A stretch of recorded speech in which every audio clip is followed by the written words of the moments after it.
नमस्कार, खेल समाचार में आपका स्वागत है। मैं हूं मुकेश शुक्ला। इसमें शाम के 7 बज चुके हैं। ये बुलेटिन की शुरुआत करते हैं इस वक्त की हेडलाइंस के साथ। कल से शुरू होगी फीफा विश्व कप में अंतिम 8 की जंग। पहले क्वार्टर फाइनल में फ्रांस का सामना उरुग्वे से, दूसरे क्वार्टर फाइनल में ब्राजील की टक्कर बेल्जियम से।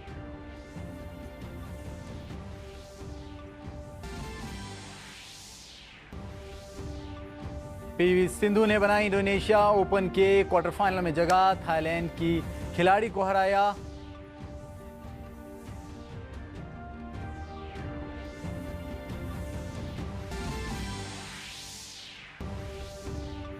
और साल के तीसरे ग्रैंड स्लैम विंबलडन में सेरेना विलियम्स और वीनस विलियम्स एकल के तीसरे दौर में, कैरोलिना वोज़नियाकी दूसरे दौर में हारी। पुरुष वर्ग में रॉजर फेडरर भी जीत के साथ अगले दौर में पहुंचे।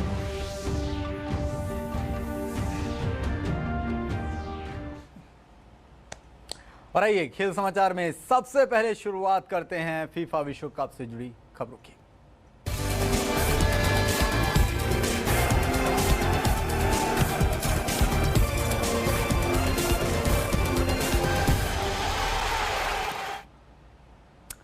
शुक्रवार से फीफा विश्व कप के क्वार्टर फाइनल मुकाबले शुरू हो जाएंगे। अंतिम 8 की जंग में पहला मुकाबला फ्रांस और उरुग्वे के बीच खेला जाएगा। अब तक हुए मुकाबले में फ्रांस उरुग्वे के खिलाफ कभी जीत हासिल नहीं कर पाया है और इस मुकाबले में दोनों ही टीमों को बेहद मजबूत रणनीति के साथ मुकाबले में उतरना होगा।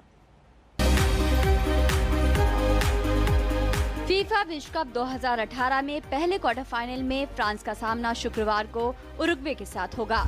इस मुकाबले का फुटबॉल प्रेमियों को बेसब्री से इंतजार है। फ्रांस ने प्री क्वार्टर फाइनल मुकाबले में लियोनेल मेसी की अर्जेंटीना को मात देकर अंतिम 8 में जगह बनाई। इस मुकाबले में खेल प्रेमियों को शानदार 7 गोल देखने को मिले थे। वहीं उरुग्वे की टीम ने क्रिस्टियानो रोनाल्डो की पुर्तगाल को हराकर क्वार्टर फाइनल में जगह पक्की की थी।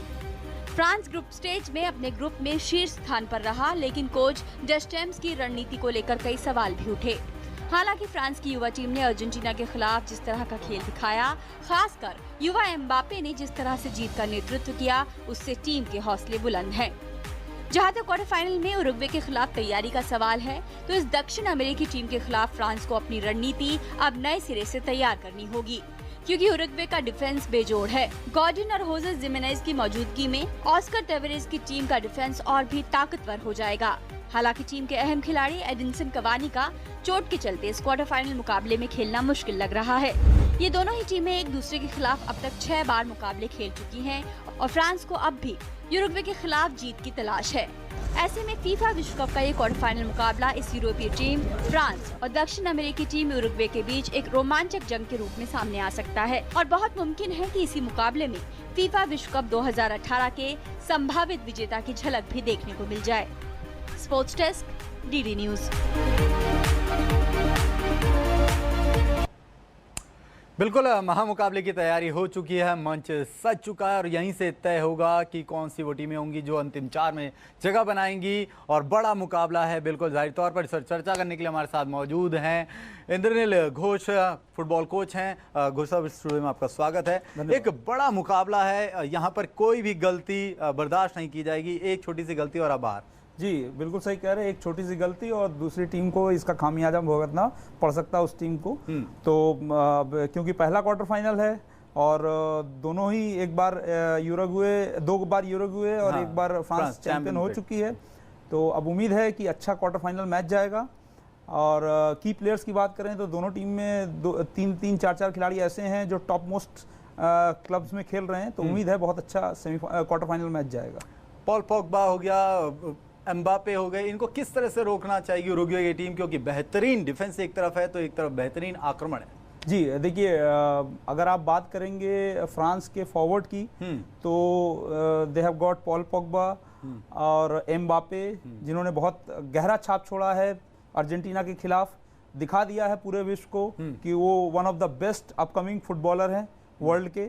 और साथ में अगर आप एंटोनी ग्रिजमैन की बात करेंगे, जो कि एक बेहतरीन स्ट्राइकर हैं और अभी खेल भी रहे हैं एथलेटिको डी मैड्रिड से। तो उम्मीद है कि ये जो 3 लोग हैं इन तीनों का बहुत यूरुग्वे को काफ़ी मेहनत करनी पड़ेगी, यूरुग्वे के डिफेंस को इन तीनों को रोकने के लिए। उरुग्वे के गोलकीपर की भी जितनी तारीफ की जाए इंद्रनील कम है, क्योंकि जिस तरह से पहले ग्रुप स्टेज में देखा, एक भी गोल नहीं खाने दिया अपनी टीम को।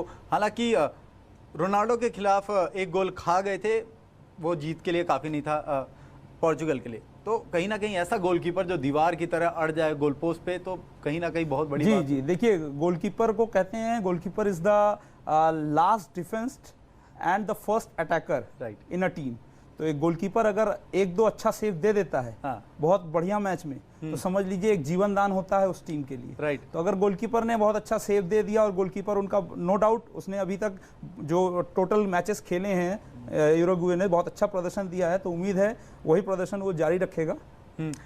बिल्कुल, जिस तरह से कप्तान डियागो गॉर्डिन हैं, जोस जिमेनेज़ हैं, तो ये जो सारे के सारे कप्तान हैं, इनका जो पूरी टीम है जिस तरह से खेलती है, अगर इनके गोलकीपर की जो मैं बता रहा था फर्नांडो, जिस तरह से उनका अभी तक का प्रदर्शन है, किस तरह से लुइस सुआरेज को टैकल करेगी फ्रांस की टीम, किस तरह से कोवानी को टैकल करेगी, थोड़ा सा डाउटफुल है अभी कोवानी का, अभी क्लियर नहीं है तस्वीर। जी जी जी अगर वो नहीं होते हैं तो कहीं ना कहीं लुइस सुआरेज अकेले पड़ सकते हैं थोड़ा। जी देखिए, उनका ना होने पे यूरुग्वे को बहुत झटका लगेगा, क्योंकि कोवानी जो हैं वो उन्होंने बहुत अच्छा परफॉर्म किया हुआ है, और जो बेहतरीन गोल दागे उन्होंने पिछले मैच में प्री क्वार्टर फाइनल में, तो वो एक कहीं ना कहीं अभी की खिलाड़ियों में है, और फ्रांस की टीम इन दोनों खिलाड़ियों पे खासा ध्यान रखेगी। एक तरफ पोर्चुगल को बाहर का रास्ता दिखाया, फ्रांस ने अर्जेंटीना को दिखाया, तो बड़ी बड़ी टीमें आउट भी हो गई हैं, और इन टीमों को बहुत सालों बाद दोबारा मौका मिला है अपने अपने खिताबों को एक एक और बढ़ाने का। तो एक अलग स्ट्रैटेजी हो सकती है, क्योंकि उरुग्वे के जो कोच है उनकी भी तारीफ की जाए, बैसाखी के सहारे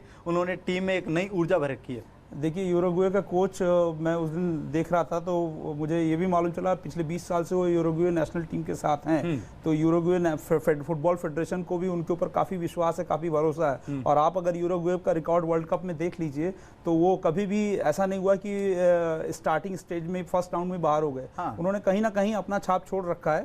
तो ओवरऑल अगर पैकेज कहा जाए तो it will be a very interesting match to watch. दोनों टीमें करो या मरो की स्थिति है। जो पॉइंट जो मौका मिलेगा, जो क्लिक कर गया, जिन्होंने गोल स्कोर किया, that team will be the winner. बिल्कुल, जिसको मौका मिलेगा वो उसको पूरा भुनाना चाहेंगे। वहीं अगर बात कर लेते हैं फ्रांस की, तो अगर इस क्वार्टर फाइनल मुकाबले के कुछ अहम आंकड़ों की बात की जाए तो यह मैच निज़नी नोवगोरोड स्टेडियम में आयोजित होगा। इस स्टेडियम की कुल क्षमता 43,319 है। फ्रांस 7वीं बार विश्व कप का क्वार्टर फाइनल मुकाबला खेलेगा।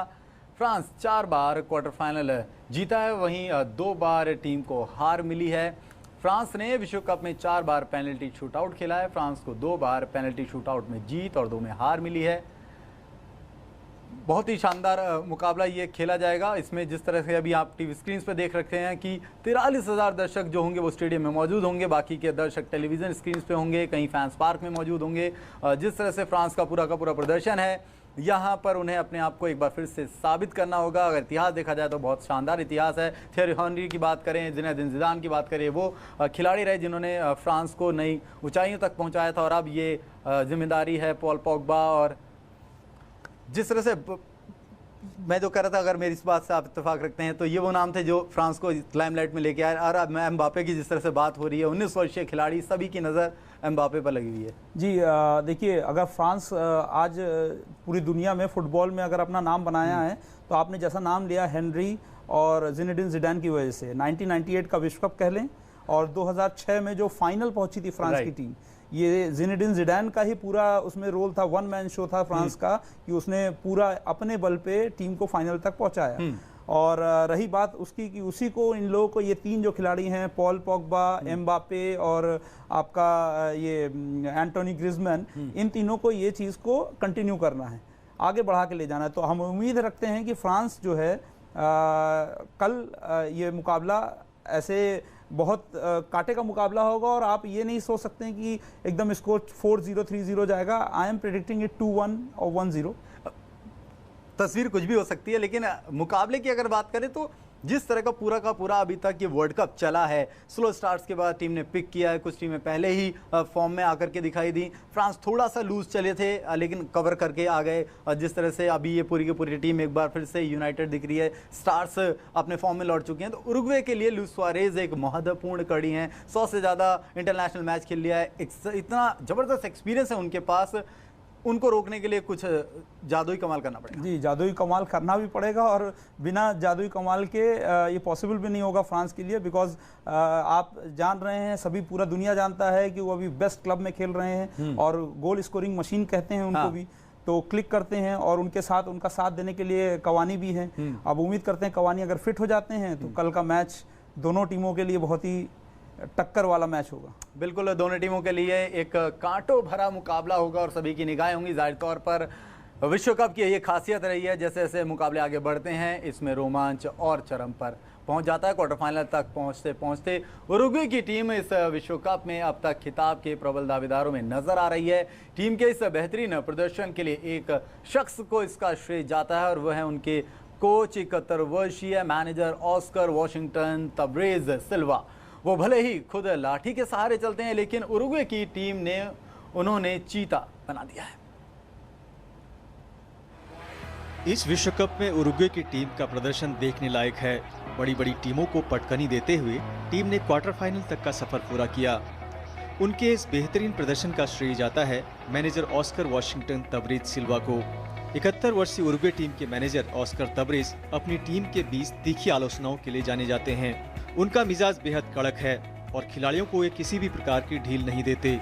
यही वजह है कि उन्हें प्राइमरी का स्कूल मास्टर कहा जाता है, इसलिए कि उनकी मास्टरों वाली आदत है। जितना उन्होंने फुटबॉल खेला है, उनका टीम मैनेज करने का अनुभव इससे भी कहीं ज्यादा और विस्तृत है। करीब 30 साल लंबे कोचिंग करियर में उन्होंने कोलंबिया, अर्जेंटीना, इटली और स्पेन के बड़े बड़े फुटबॉल क्लबों को मैनेज किया है। लोगों की जुबां पर चढ़े हुए और इटली में मुख्यधारा के क्लब समझे जाने वाले एसी मिलान के भी ऑस्कर तबरेज मैनेजर रह चुके हैं। करीब 2 दशक पहले ऑस्कर को गुलेन-बार सिंड्रोम यानी GBS नामक एक शारीरिक समस्या आ गई थी। इस सिंड्रोम के कारण आदमी की मांसपेशियां कमजोर पड़ने लगती है और कभी कभार सांस लेने में भी दिक्कत होती है। यही वजह है कि ऑस्कर मैच के दौरान मैदान के बाहर एक छड़ी के सहारे दिखाई देते हैं, लेकिन अपनी टीम और खिलाड़ियों के लिए उनका जोश किसी किस्म की समस्या जाहिर नहीं होने देता। यही बात उनके खिलाड़ियों में भी नजर आ रही है। उरुग्वे की टीम ने इस विश्व कप में अभी तक सिर्फ 1 गोल खाया है। विश्व कप शुरू होने से पहले फुटबॉल एक्सपर्ट्स की नजरों से दूर उरुग्वे की टीम अब अपने दमदार खेल की बदौलत खिताब की प्रबल दावेदारों में नजर आ रही है। इसका श्रेय जाता है उनके उम्रदराज कोच ऑस्कर तबरेज को। Sports desk, DD news. बिल्कुल, सितारों की कमी नहीं है उरुग्वे के पास। तो एक ऐसे सितारे हैं जो कोच के तौर पर यहाँ पर मुख्य भूमिका निभा रहे हैं। 30 साल का अनुभव और टीम को ऐसा बना रखा इन्होंने जैसे हेडमास्टर क्लास के बच्चों को डिसिप्लिन सिखाते हैं। जी देखिए, एक कोच अगर एक टीम के साथ इतने वर्षों से है तो जाहिर बात है उसमें कोई कुछ स्पेशल ज़रूर है कि उनको लगातार इतने सालों से रखा गया है, इर्रेस्पेक्टिव की कुछ भी रिजल्ट हो यूरोग्वे का।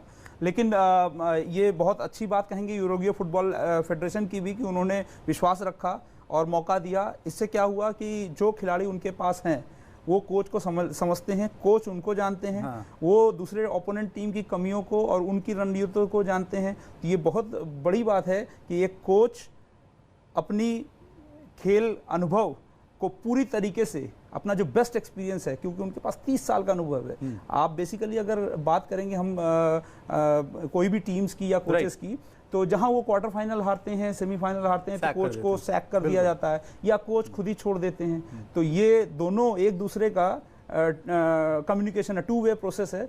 उनको यूरुग्वे को भी भरोसा है कोच के ऊपर, कोच को भी भरोसा है टीम के ऊपर। और देखेंगे कि किस तरह से अब जीत का तोहफा कोच को देती है उरुग्वे की टीम इस क्वार्टर फाइनल मुकाबले में। फिलहाल यहाँ रुकने एक छोटे से ब्रेक के लिए, ब्रेक के उस बार बात करेंगे दूसरे मुकाबले की जिस पर भी सभी की निगाहें होंगी।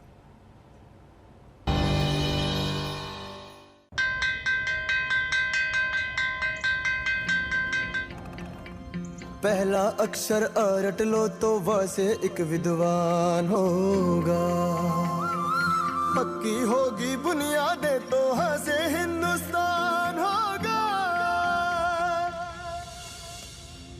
पहल करो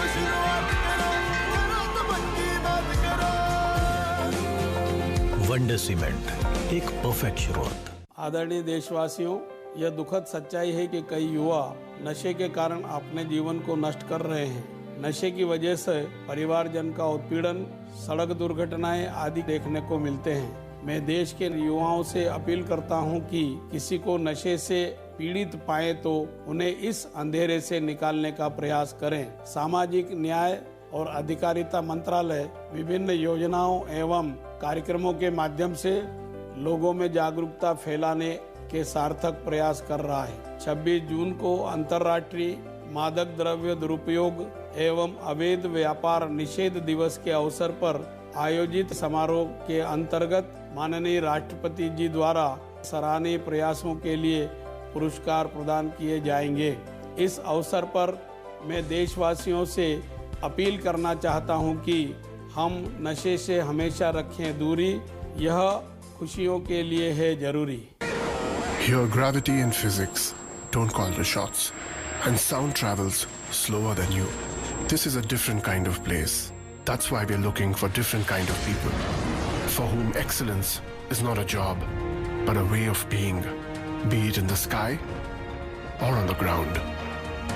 We are looking for an invincible team of invincible people, people who are a cut above. Join the Indian Air Force to be a cut above. आदरणीय देशवासियों, यह दुखद सच्चाई है कि कई युवा नशे के कारण अपने जीवन को नष्ट कर रहे हैं।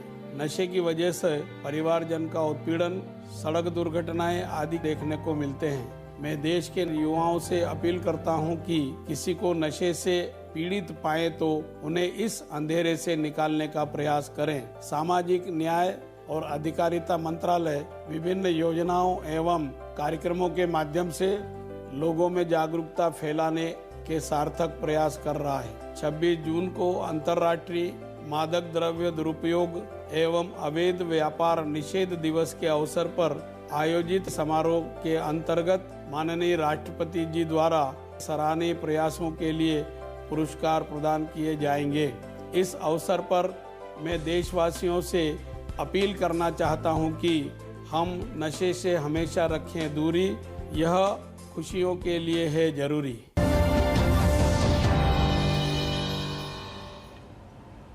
ब्रेक के बाद एक बार फिर से आपका स्वागत है। कल फीफा विश्व कप क्वार्टर फाइनल में दूसरा मुकाबला 5 बार के विश्व चैंपियन ब्राजील और इस बार जीत की ओर अग्रसर बेल्जियम के बीच होगा। ये मैच भारतीय समय अनुसार रात 11:30 बजे होगा। ब्राजील का सफर नेमार के सहारे क्वार्टर फाइनल तक पहुंचा है। दुनिया के सबसे महंगे फुटबॉलर नेमार पहले मैच में फ्लॉप रहने के बाद अपनी फॉर्म में वापस लौटे और टीम को यहां तक पहुंचाया है। वहीं जापान के खिलाफ बेल्जियम के शानदार खेल की जितनी सराहना की जाए उतनी कम है और 2-0 से पिछड़ने के बाद टीम ने 3-2 से मुकाबला अपने नाम किया। आंकड़ों के लिहाज से पलड़ा ब्राजील का भारी है, लेकिन इस बार के विश्व कप में बेल्जियम से उनको कड़ी टक्कर मिल सकती है। तो जिस तरह से चल रहा था मुकाबले की बात है, 5 बार की विश्व चैंपियन है, 6ठा खिताब अपने नाम करने की पूरी कोशिश करेगी। नेमार के ऊपर सारी की सारी निगाहें हैं, क्यों स्टार भी हैं, महंगे खिलाड़ी भी हैं, क्लब्स में भी उनका शानदार प्रदर्शन है।